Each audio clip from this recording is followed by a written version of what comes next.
So today we are together with Jack Stewart. First of all, Jack, welcome and thank you for taking the time to be with us. Hi, thanks for speaking with me. Yeah. So we met Jack at HEF, which is the Home Education Family Festival in UK, and I had one of these dad circles, and Jack attended, and I was like, he looks fun. Let's have a chat. And we had a great chat afterwards. And then I was like, let's also invite him on our podcast. So here we are. Um, Jack, you are officially grown up, have kids But and everything. Yeah. I'm so grown up. I'm just one of the most grown up people you've ever met. No, yes, I am, but Yeah. by which metric is a different question. The question in it is you are like a grown up homeschooler, That's unschooler. right. Yes. Yeah, and that's what I wanted to go to because for many of us, homeschooling and unschooling our kids, it's there's always this anxiety of, oh, like how will they come out? What will it be? Am I doing the right thing? And you have lived through it from the other side. So maybe was it you who didn't want to attend school, or how did that whole thing happen with you being homeschooled? It was back in the day when it wasn't cool. So, my mother, I don't think she knew any homeschoolers. My older sister found it very difficult to go to school, like impossible. She was sent there because that's the thing to do. She just screamed all day long, just freaked out all day long, absolutely hated it. So mother was forced to consider other options, or rather make up other options. She didn't know what homeschooling was. She just thought, well, they can't go to school, so I guess we have to teach them here. And it turned out to be great for my sister, who's 3 years older than me. And so when I came to school age, as it were, I they just said, "Well, this is working for Grace. Why don't we try for Jack too?" Um, and I don't remember that age, but when I was that age, but she says I was flourishing. Isn't it the age when you're playing with snails out in the woods and you're remarking on what the sun looks like and the you're just entranced by the entire world, and um, and so homeschooling is really quite special at that juncture. And then she just carried on. Then when we got to GCSE age, it looked slightly differently. But I did GCSEs and A levels and went through to university. Did okay at GCSEs, A levels, did very well at university. And I consider myself still homeschooled, I reckon, because I'm doing the same sort of thing with myself and I'm learning alongside of the children. So I've been homeschooling a long, long time. And as I jokingly said when we met, it's like you need to be the representative of all homeschoolers and Yeah. unschoolers as you are a grown up. You have to look normal. Yeah, well, I'm not doing a very good job of that, as you can see in my braces and Yeah, my Amish agrarian revivalist cringe yeah, braces. But I can hold a conversation yeah. if that Can you counts. read? Can I you can read? indeed read. In fact, I'm a voracious reader. And the other Uh, question, do you have any friends? I have zero friends. No, I do have friends. I Sorry. reckon it was I've always been it's hard to know what's homeschooling and what's me because I've always been a voracious reader, but voracious extrovert too, and social butterfly. So I think in whatever situation I would have been put in, I would have just found lots of friends. Even if you put me on the middle of an island, I would have created friends like in Castaway. But I think there was something special about the friendship groups that I was brought up in as a homeschooler because they were all DIY. In other words, they were all consensual.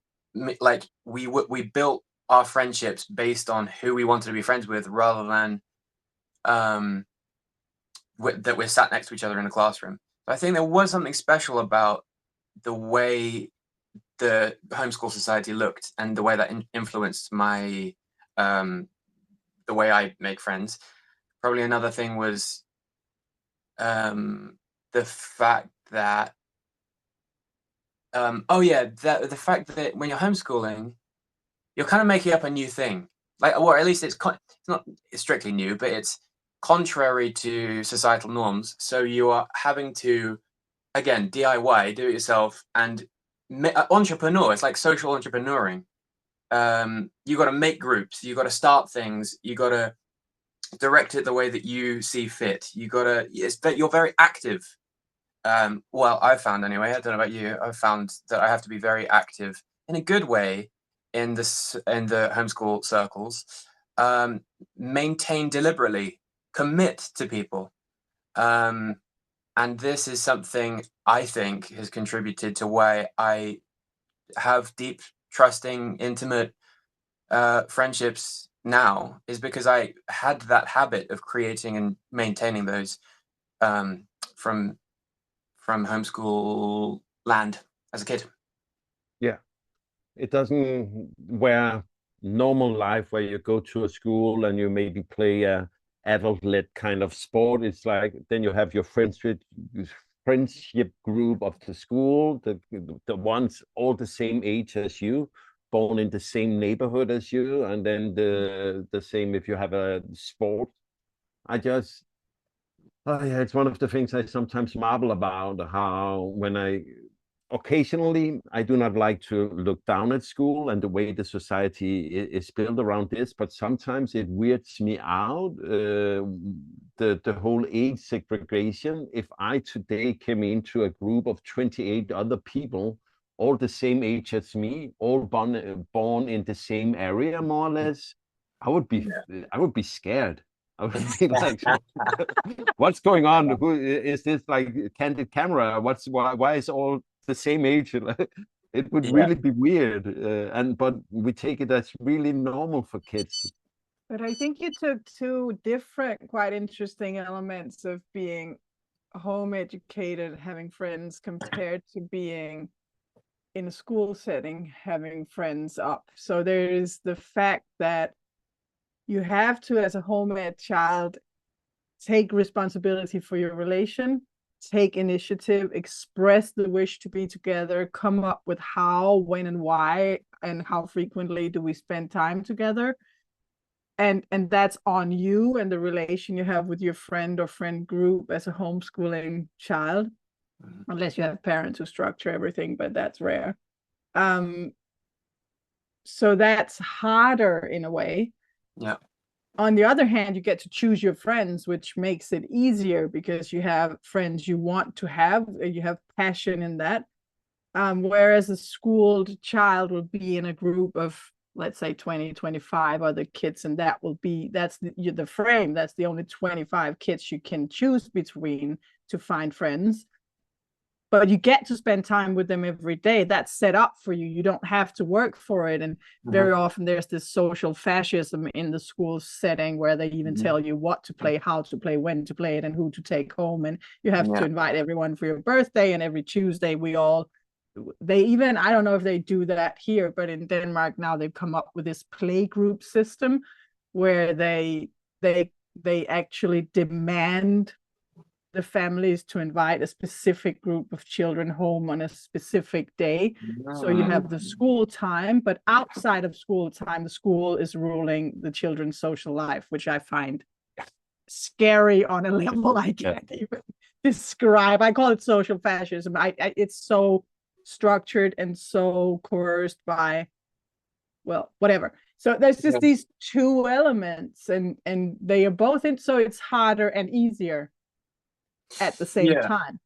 But do you think that I do agree that there's that creepy control that you get from the social governance at school, and it's kind of in between. I think where kids love to be, I like telling this story of when we went to a forest school and there was the sort of circle that was set up of these are your activities, this is what's been governed for you, this is what's been set up for you, and then outside of that is basically the chaos of the forest. And there was a wall in between, and my kids played on the wall, and I thought, oh, it's interesting symbolically that they like to be in that borderlands. They like to know that there's absolute chaos out there, and it's like exciting and dangerous, and mum's not looking and dad's not looking. So if you fall, it's on you. And then inside, you've got the home, you've got the protection of the governance of your family, and all the benefits that come from that. But they like having both, and I think we probably all do. And you venture out, and then you come home, and you venture out and you come home.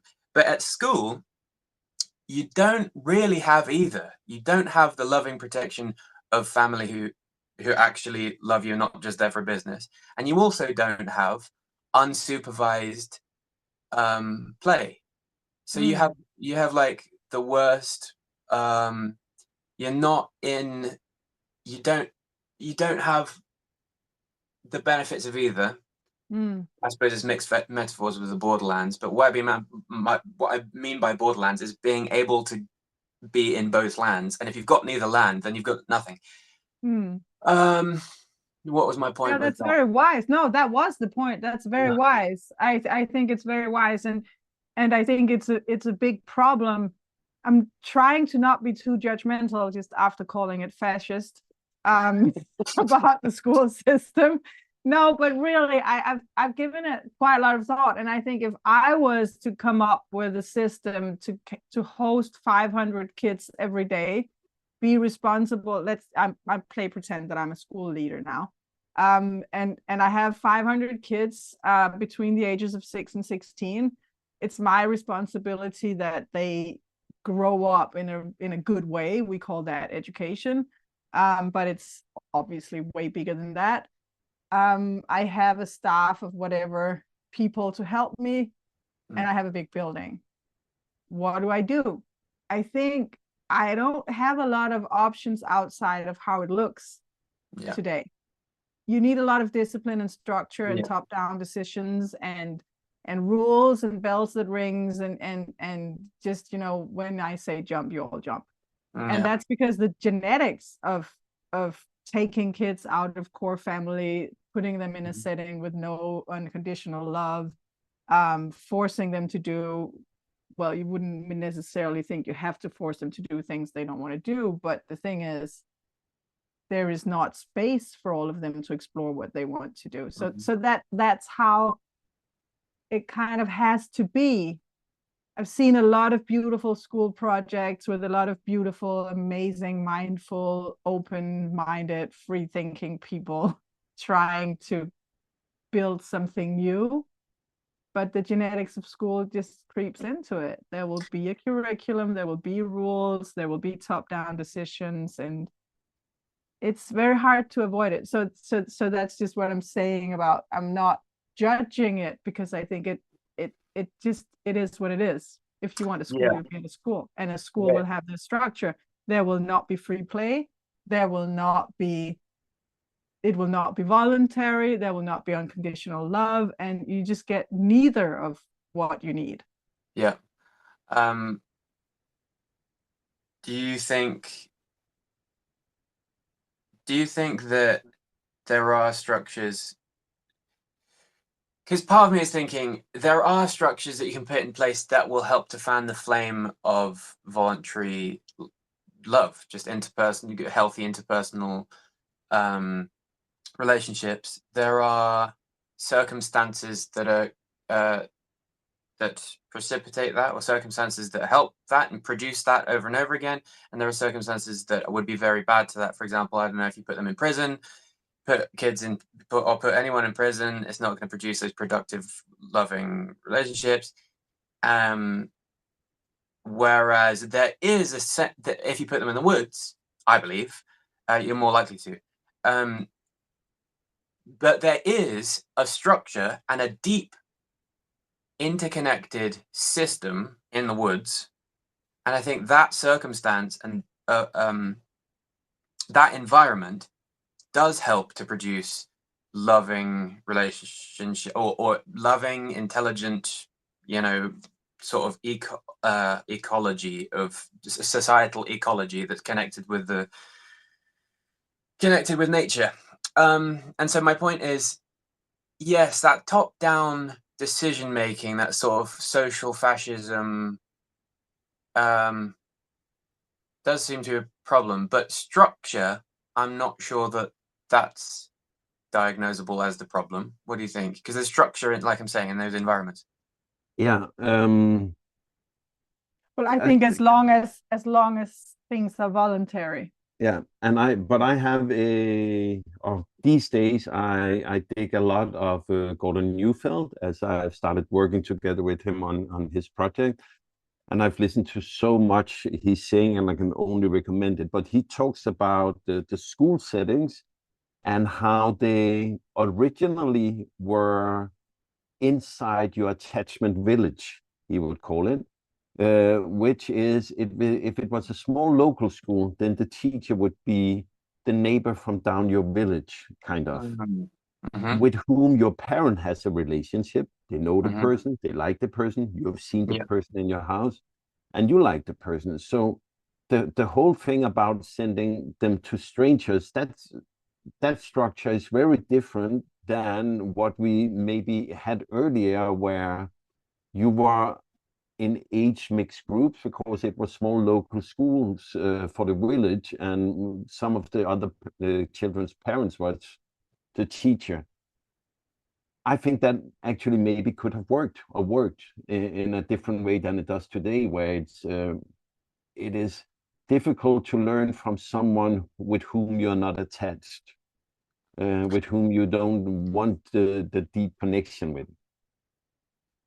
Yeah, I think that's true. And I think part of the reason that's true is because when you are, because the connections you're trying to make in your head, the neural connections that you're trying to make when you learn, are embedded in a bigger system of connections in your interpersonal life. And so if your interpersonal life, meaning, like, for example, your teacher is completely cut off from the rest of the system in your brain, like there's my family over there, there's my church over there, there's my doctors over there, and then in a completely different realm is my teacher over here. Then that like atomizing of your interpersonal life is kind of reflects itself in a retardation, if you excuse the term, of your making connections elsewhere. You're making learning connections. I'm putting it in a very grammatically stupid way. What I'm saying is, if your teacher is connected, your learning is going to be connected. I think it's not a coincidence that these two are that these two things look like each other. Having your interpersonal life richly having this sort of mycelial underground network of social harmony and system that you can see before you, of your teacher knowing your mum and your grandmother is upstairs, and they are, and you're learning because your uncle is a blacksmith and you're going to be like the blacksmith, and your blacksmith knows the teacher and the teacher knows, all of this network. That's this beautiful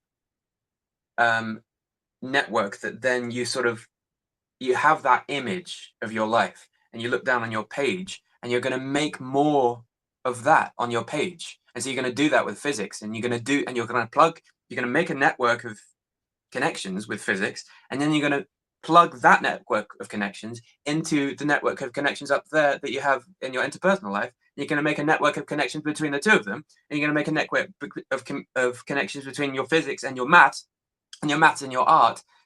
And I think that is when education really sings. I think that's when, like, it pops. That's those like penny drop moments when you're like, now I get it, and there's that like joy and the light in your eyes when you're like, oh my goodness, and you make connections, and it's not just on the page.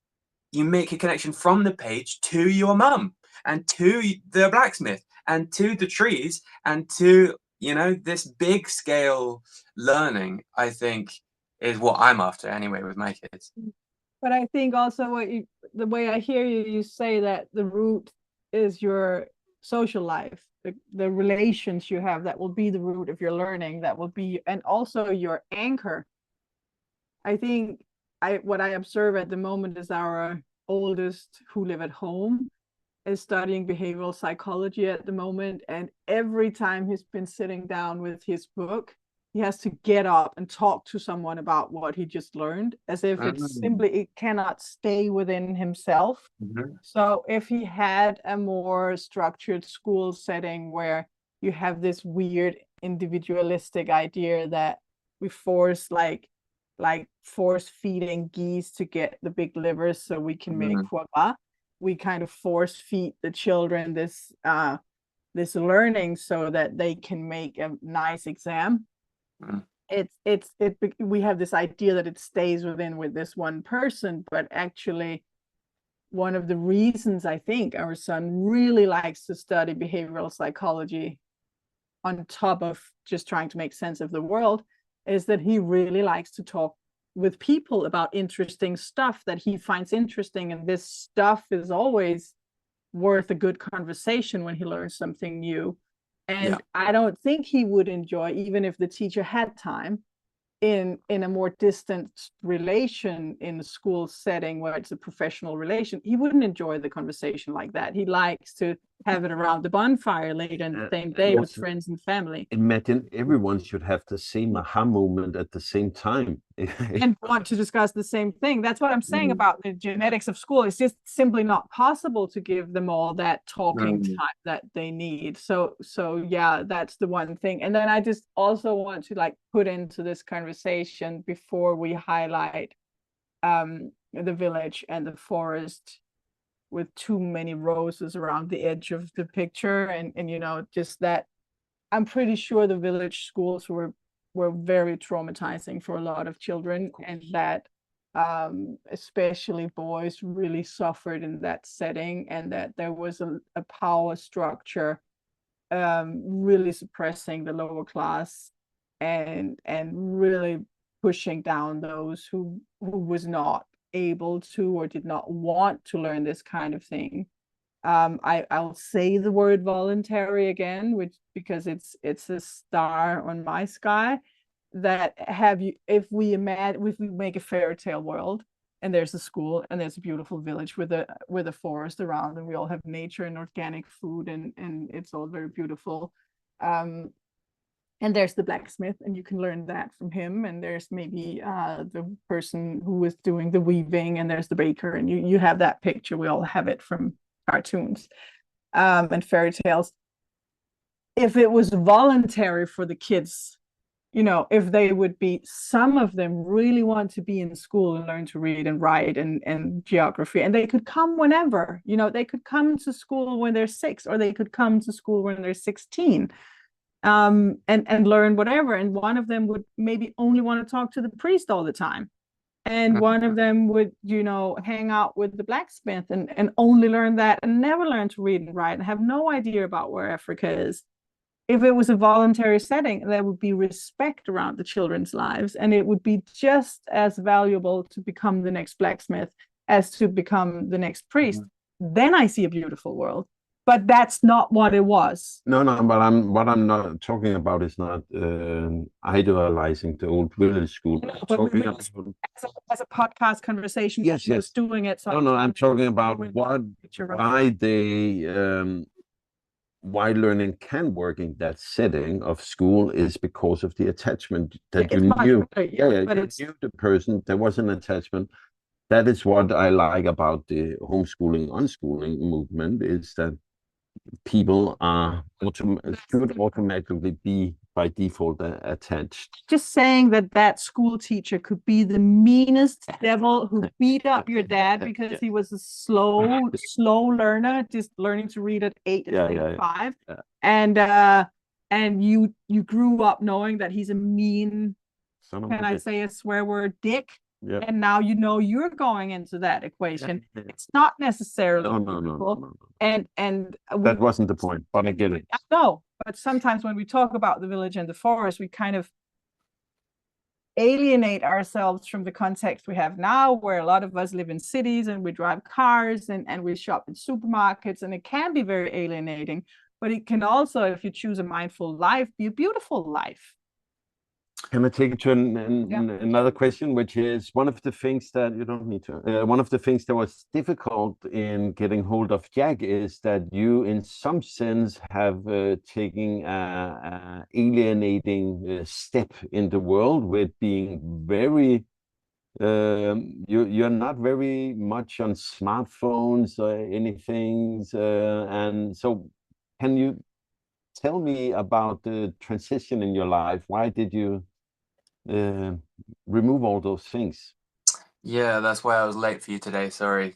Well, part of why I'll blame it on not having a smartphone to tell me what my calendar looks like anymore. So I have to keep it in my brain, or rather, it's in a paper notebook in my pocket. But then I actually have to get it out and look at what my day looks like instead of it shouting at me, "Hey, remember you've got to brush your teeth every morning."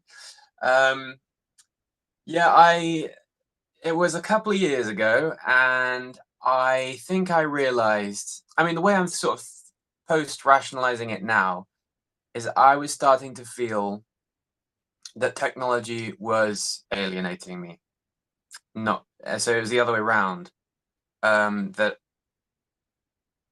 technology is a buffer in between me and stuff, me and the processes of life, me and the ground, me and other people, me, and so I think I was, for example, I was an influencer, I was a podcaster and writer, and so in terms of the scale of influences, it was fairly wholesome because it was about homeschooling and stuff. But I've got this. I think one day it was a turning point. I knew a bunch of people online through my writing and about homeschooling, about education, and then I met them in real life, and then they had to. I realized when I met them in real life that they didn't trust me; they admired me, and that I wasn't actually helping them. I was just being cool. I think. I think that's what I realized about my particular empire that I had built online, is that I was being admired by thousands of people instead of being helpful to a few people. And if I could change, if I could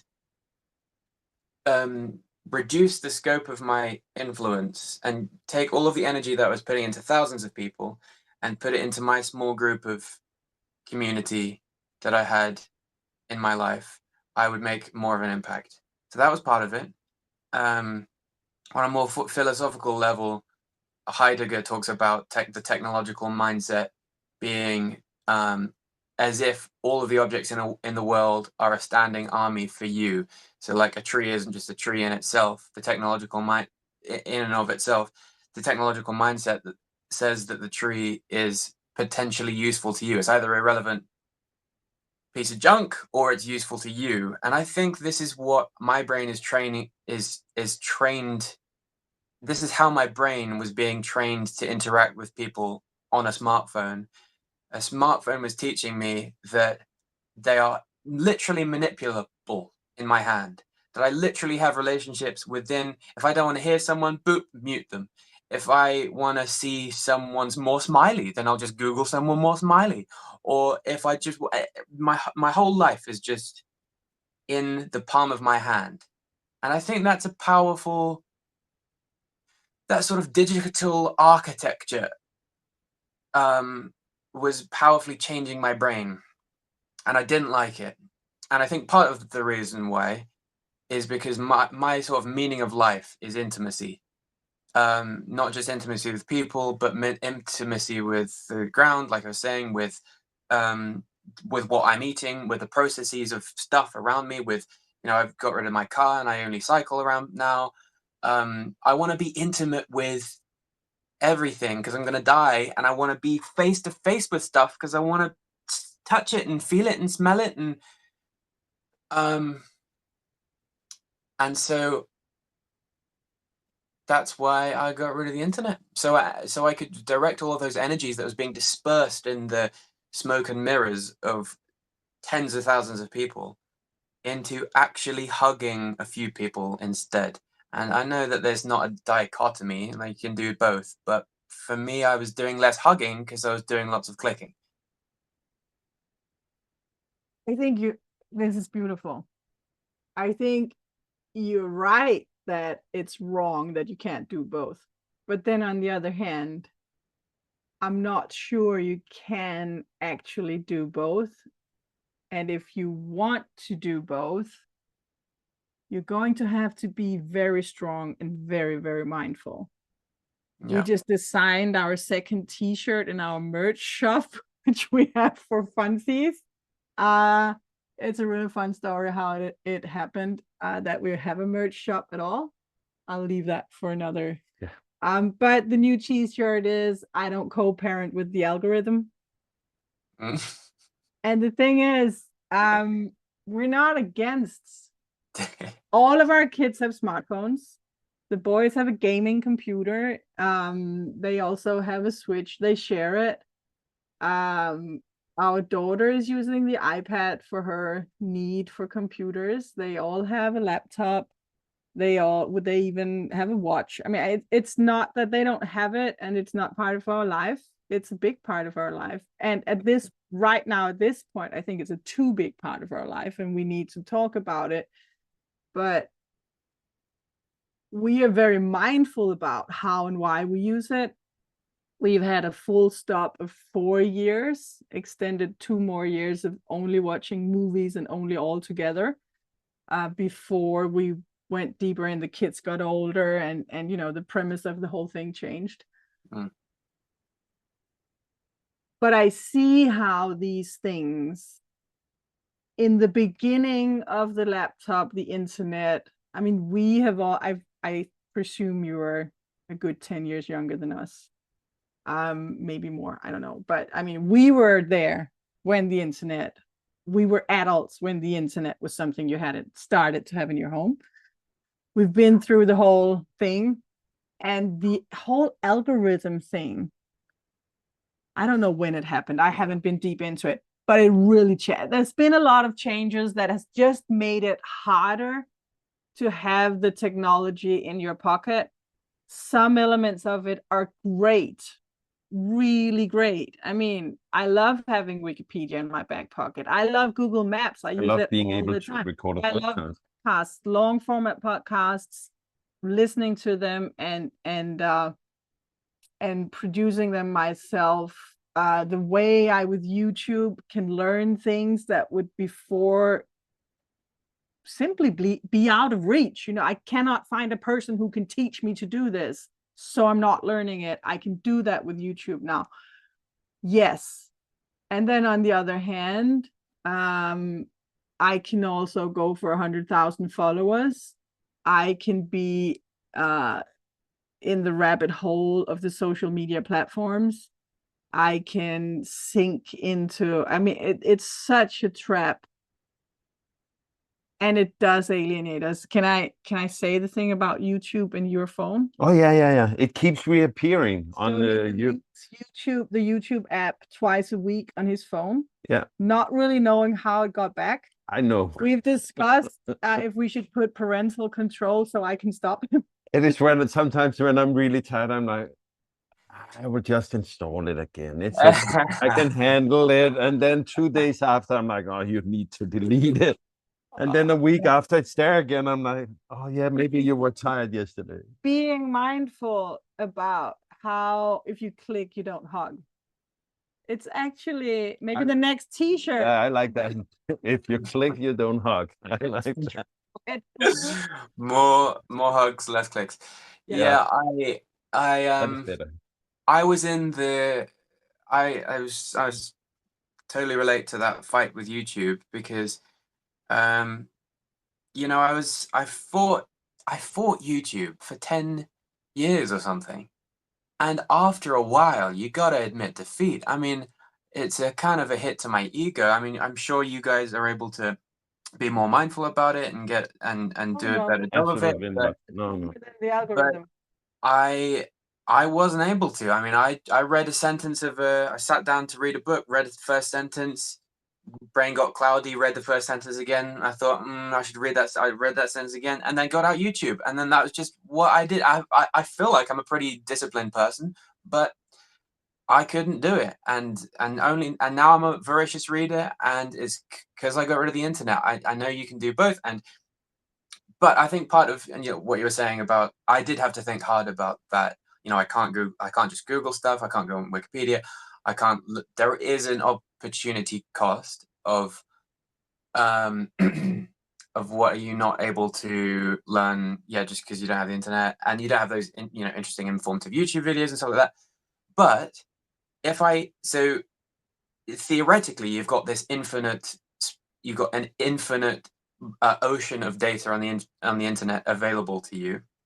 But if you actually put up a real day with internet, for me, a real day with internet versus a real day with just normal life and books, the learning that I get from the depth of a classic book, for example, let's say on the Roman Empire, you could get a bunch of stuff on a YouTube video, or I could read Edward Gibbon's Decline and Fall, and I could do like the Wikipedia dumpster diving.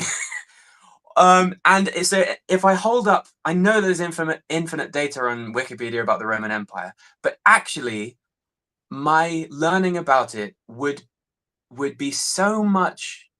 I would even say that an hour with Edward Gibbon's classic text on the decline of the Roman Empire would be worth 12 looking around Wikipedia.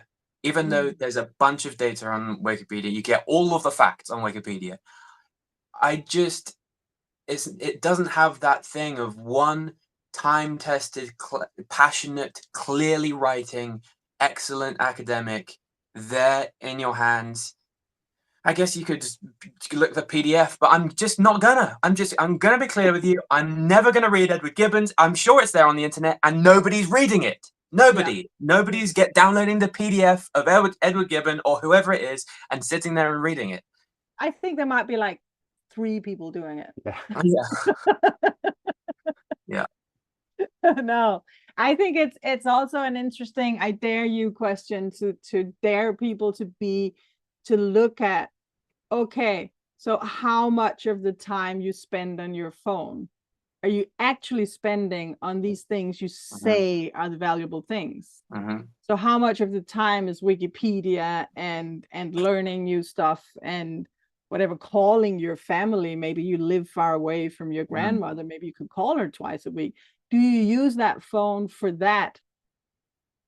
Or are those things just an excuse? Do you keep your Duolingo streak by doing the shortest version every night just before you fall asleep? And by the way, that's why you end up on YouTube, because you have the phone in your hand, not your book.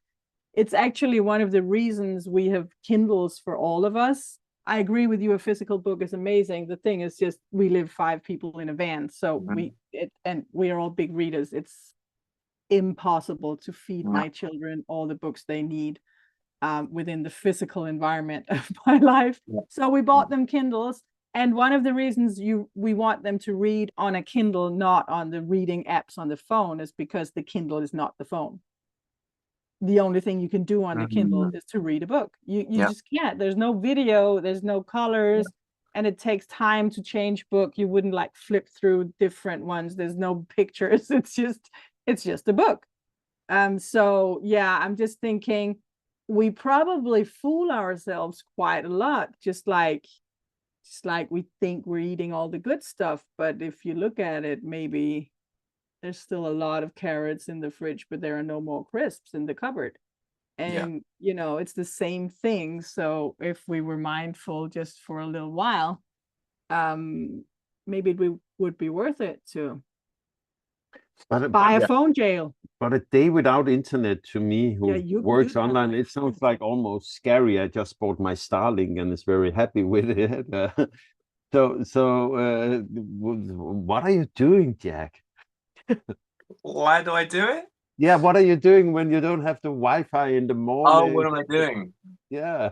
How does a day of the life of Jack Stewart looks without internet? Yes. So, for example, yesterday, I get my coffee. I take my coffee. I'll get up, take my coffee and in this case, Edward Gibbon, out onto the bench where the sun rises right in your face, and read for about half an hour to an hour. Kids get up, do some homeschooling. And then I'll work on my board game. I brought this board game to the conference that you were at, and someone happened past it and looked at it and the Old English and the Latin and the way that it all works, and they said, "This is a board game developed by somebody who doesn't have the internet." And I said, "Yes, it is." I think they meant it derogatorily, meaning like only if you are so bored are you going to make something like this. But work on that for a bit, and then I have someone living down at the end of my garden in a van, and we are exchanging. So the way they pay rent is we exchange skills. So they're doing a bunch of stuff. They're gardening, they're cooking, they're teaching my daughter to cook, they're teaching me joinery, this sort of thing. So we did a bit of that. Then I taught her to swing dance. And then I did some more reading. I walk around the block, I walk to the woods while I read, because I'm too ADHD to lie down and read, I guess. Reading something else this time, reading a novel. And then I come home and I'm cooking. I am playing a different game with the kids. I'm just rough and tumbling with the kids, which we do an awful lot. And then they do a bit more homeschooling, and then we go off and play tennis, and then they go to bed and I go off to improv class, which I'd go to basically something different each evening, but it's I go to improv, I go to life drawing, I do I play gigs, I songwrite. And so actually yesterday as well, a friend came over. She was just going by, but she's the female vocalist in something I'm recording this fall, and so we practiced that. So I have a constellation of for me thrilling projects. They're not really pastimes. There's stuff that I'm creating, is the way I think about it, and everything feeds into each other in this thing that I'm nurturing and bringing into life, and it's like real and physical and free. I love my life. Yeah. That's awesome. It also sounds like you have in a day almost live and do what people do in 2 or 3 weeks sometimes. I do Yeah. absolutely do a lot more than I used to. There was with no doom scrolling and stuff. And you would have thought that I would get more tired from all of the hard brain work, but actually there's a sense in which a YouTube video, and that's why it's addictive to watch YouTube videos and TikTok and whatever else, is because they actually demand a certain frequency of of stimulation in your brain. So it feels like it feels like when I settle down at 9 p.m. to some YouTube videos before bed, like I'm relaxing, I'm just taking the brakes off, or I'm just like relaxing to my seat, and my brain is going to calm down. But actually, you'll probably agree with me that after a while on YouTube, there's that blue light and whatever, you're actually kind of more excited, even though you're not learning anything, doing anything. There's this paradox of, and so when I'm reading a book, even though it's challenging material and is, Edward Gibbon's a Victorian's, very flowery language, and so it takes a little bit to work through it, but it doesn't feel like that because it's such a big cog in my brain. It's such a slow moving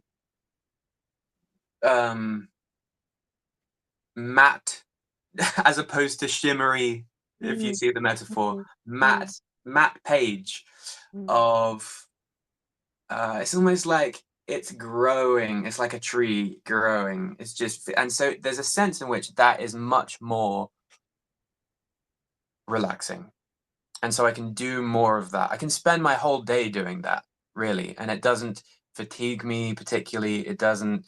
I mean, I can't spend my whole day reading Edward Gibbon, but I can spend my whole day doing those things. Because in a way it just kind of fits better into the big oak. If you, I do, my mixed metaphors are insane, but you probably get the picture. Well, we all do mixed metaphors, and that's the beauty of it. Yeah.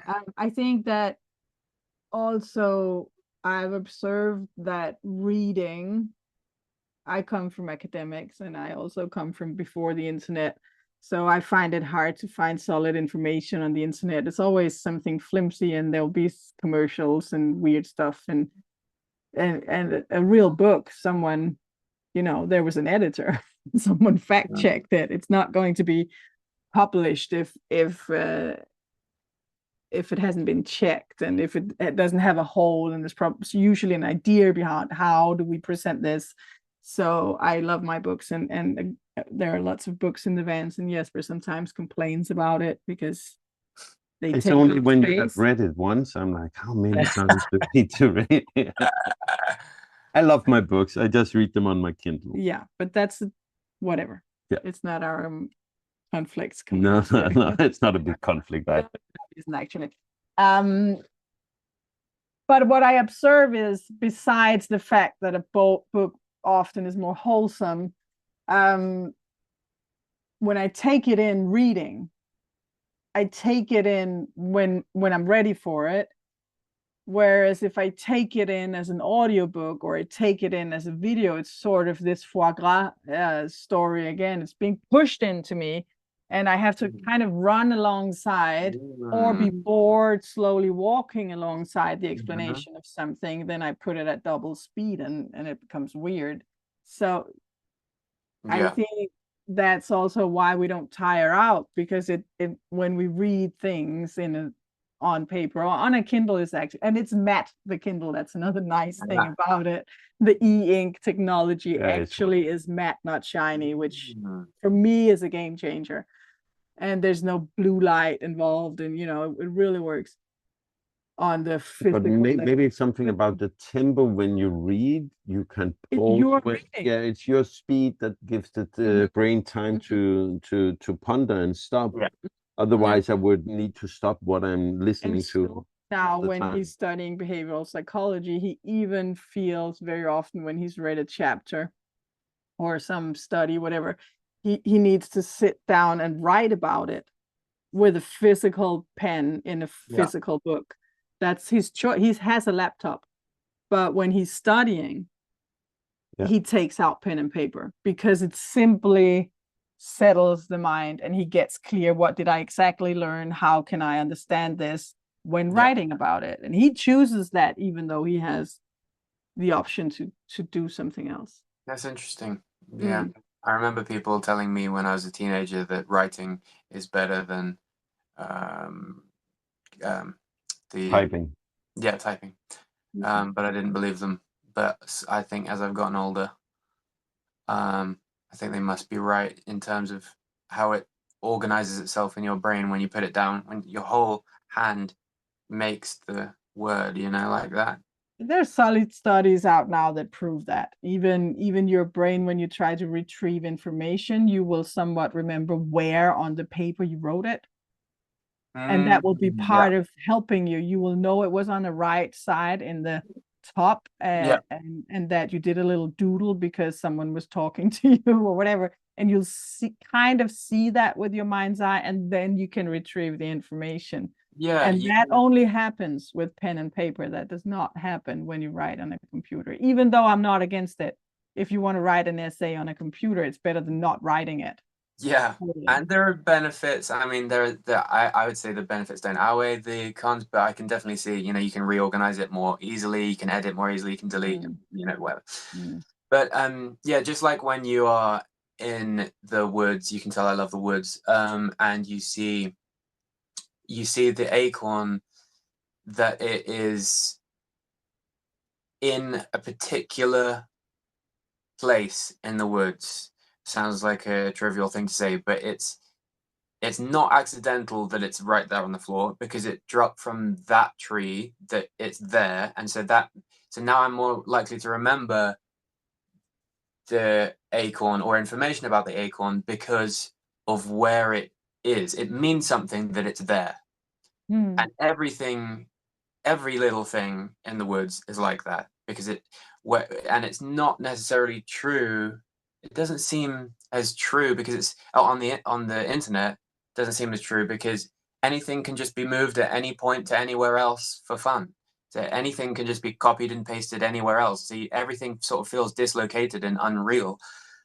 And on your page, like what you're saying, and actually what you're saying about the teacher, I think those are similar. That's like the acorn. It makes sense to you as a part of a bigger system. It makes sense to you, like you learn about you're writing it there after you've said that thought above it and before you've said these other thoughts below it, and with a line connected over here. It's almost like it's in the woods on your page. It's in a woods of thoughts. And it's deliberate that you've put it there and made it and created that letter in that particular way. It's fallen like the acorn with purpose, as it were. Just like you are more likely to learn from your teacher if you see him or her as a part of a wider community, or as a part of a project, or as a part of a spiritual life, or as a part of something. I think it is always going to stick better like that. Yeah, that's interesting. At the same time, I'm currently writing a book, and there's no way I would write that book in a notebook. There's no way I would do that. When I have to write long format things and I have to get my thoughts out, yeah, and it's pages and pages and pages, it's actually not because I'm editing, because I'm not editing a lot. It's because of the speed. I can simply write faster, and I can also physically write for a longer time if I write. I learned to write on a typewriter, the good old style. And now I do it on my laptop. So I'm just trying to not go too much, to one side and call out all the electronics as bad. Yeah. I think to be mindful and maybe open your eyes a little bit. I think a lot of people, including myself, very easily start to fool ourselves as to how we use it. And I read the book Your Stolen Focus about a year ago with my oldest son. We were reading it like a chapter and then we discussed it. And it was really interesting and eye-opening and scary. And after that, I realized that my focus also is weaning, and it's not because I'm getting older, and it's not because I'm distracted by traveling, it's not because I'm overwhelmed, it's because of the algorithms, and it's because of many things. It's actually not only the internet. There are many things. There's also the pollution, and there are many things happening that attacks our ability to focus. And if you think about that just for a little while, it's really scary. I mean, I'm academic. I've read a lot of books, and I used to read a lot of novels and just consume it. And I find it hard to focus now. I find it hard to read a full chapter. Well, I did it a year ago. What's your academic field, out of interest? Is it I'm science? a psychologist. Psychology. Yeah, so I read psychology, and it was consuming a lot of material. So I knew how to read fast and focus 30 years ago when I was studying. And now I just realized that the amount of books I consume has really gone down. And I think it has a lot to do with the development of technology.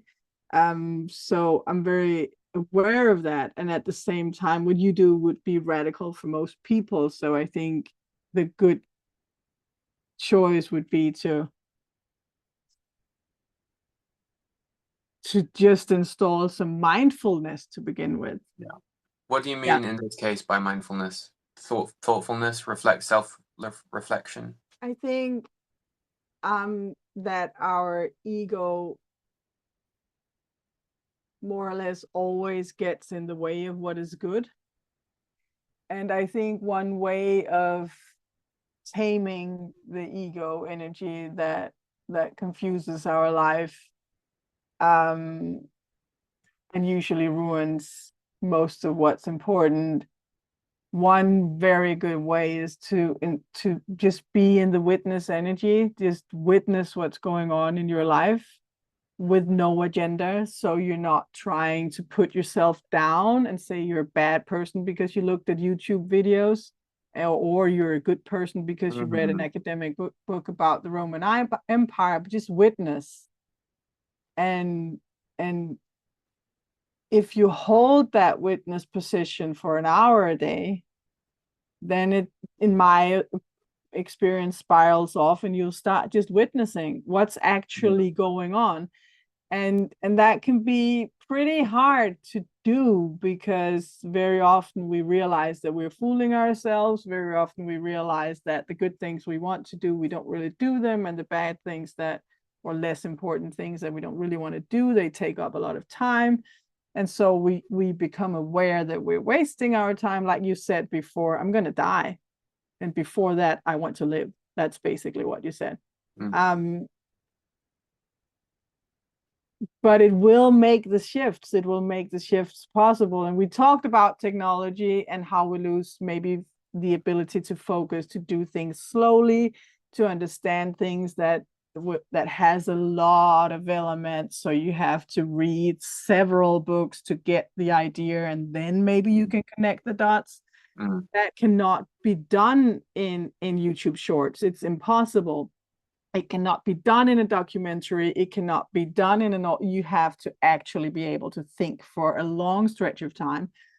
So if we're mindful about how often do I change activity, how often is my phone in my hand, how often do I use the algorithm-based media, is it because I want to? Then this witness position is going to just feed you information about what you're actually doing.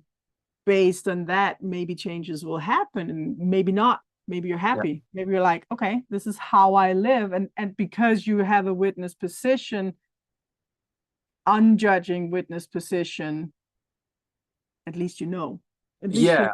That's great advice. It's like it's like the difference between someone saying a great diet is the keto diet, and then you get on the keto diet just because you've been told to, versus noticing and witnessing that I feel a certain way on this breakfast, and I feel a different way on the different breakfast, and just stopping and going, you know what, this morning was different, and I feel different. And that's happened, and not guilt, not that I haven't performed to the right standards, not that I didn't do the keto or did do the keto, whatever it was, just seeing yourself and putting an arm of compassion around yourself and saying, you know, that happened and I can see that. And, that's much more likely to produce better habits of, you know what, I'm going to have the porridge this morning instead of the whatever. Because of that witness. Or I'm going to install a router in my home that shuts off automatically every day at 5 o'clock in the afternoon, because then I'm done working. So I want to be, you know, you just find your ways. But on the note of breakfast, I need to make lunch for our kids. So I will finish up with a short story and a question, and we should talk more also later. Rest of your water. Yes. So I have been on a process journey of removing apps, removing notification, jokingly shared the story about YouTube reappearing all the time. In the periods where I have successfully deleted my YouTube app, then I found myself looking at the Chrome app, because it's actually also have a wonderful, or the Google Chrome app have a wonderful algorithm where it shows me news, different fun news that works for me. And then I've also recently deleted this one. And the fun part is feeling, and you cannot say that living 5 people in a van, being full-time traveling, but sometimes when I've taken my phone in the morning, I felt like alone. There wasn't any welcoming algorithm ready to give me a fix. Yeah. Which is a fun process of realizing that I actually also like that fix Yeah. of, but I don't feel satisfied afterwards. It's like a bad sugar cake versus a nice date with chocolate. So, but it gives the fix, and people should, I think people should honor and respect how effective these fixes are. And it does something wonderful, but not on the long-term basis. I've actually, in my world, feel I lose more time than the joy the fixes gives me. But it gives a fix, it gives a dopamine reaction, and it is wonderful. Dopamine is wonderful. We cannot lie about that. Go for a run. Yeah, go for a run gives it as well. So when you did the change in your life, have you felt a difference in your focus? Yeah. Well, I've mentioned that I read now, and so I'm able to focus in that respect because I cancel. What do I do? It narrows my focus, I suppose. That's just what focus is. If you focus on if I'm focusing on this pencil instead of all of the others, I'm shushing a bunch of stuff. That's what focus is. Shushing almost everything. Um, and I think that's the biggest thing that my phone did for my focus is getting rid of my phone did for my focus is it shushed almost everything in my life. It just kept the best things, which is my family and the woods and me and the Lord and other people around in my allotment. And, these are the best things. I don't think necessarily, for me, the problem with going to McDonald's is not that it's literally poisoning me. It's that actually the opportunity cost is that I'm not eating my blueberries and my steak because I'm full on the cardboard of McDonald's. And so I think this is a similar thing with the internet was a social appetite suppressant for me. It just filled me up on cardboard, and it filled my social appetite up on cardboard, so that I didn't have that piercing focus that you have when you're hungry for things and you're lonely. Loneliness is good. It's a good thing. Your body and your mind, we feel lonely for a reason, and it makes you do stuff. It makes you get out. When I got rid of my social media, I got lonely. And I literally went around the neighborhood and knocked on doors like I used to do when I was 7 years old and said, "Can you come out to play?" I basically did that. And that was in the middle of COVID. So we spoke across from most of the time they wouldn't come out. So we spoke across from there, several meters. But anyway, I think what it did for my focus was it got rid of a lot of faff. It shushed a lot of stuff so I could see what matters. Jack, thank you. It has been a really good talk. We have to stop it. We have to stop it, but we also have to continue. I look forward to continuing. Yeah. Yeah. Yeah. As you're not super, normally I end these podcasts by asking people, if people want to read some of your stuff or get in contact with you, do you have a homepage? But with you, I'm like in doubt. Do you share still somehow, and can people find you, or is they will listen to this and that's it? They will listen to this and that's it. Although if I'm just on the horizon creating a bunch of stuff. So I'm recording an album. I am developing this board game. But none of it's ready I've got no internet presence on any of it yet. So what I could do is give y'all the email, which would be jackstewartcontact@gmail.com.